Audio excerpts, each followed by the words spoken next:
ঘন্টুকে তোলা আমার পক্ষে অসম্ভব।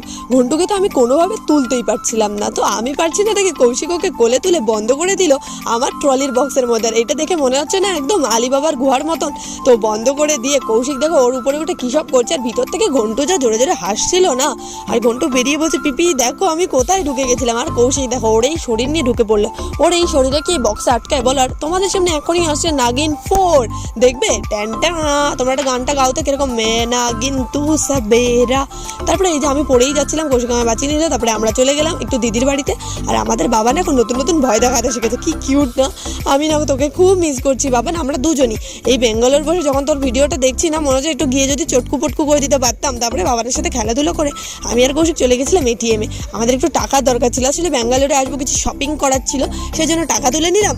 আর তারপরে আমি আর কৌশিক বেরিয়ে পড়েছিলাম একটু ঘুরতে। তোমরা এরকম মিনি ব্লগের জন্য সাবস্ক্রাইব করো, ভালো লাগলে লাইক কমেন্ট শেয়ার করতে ভুলো না। আজকের মতো বাই।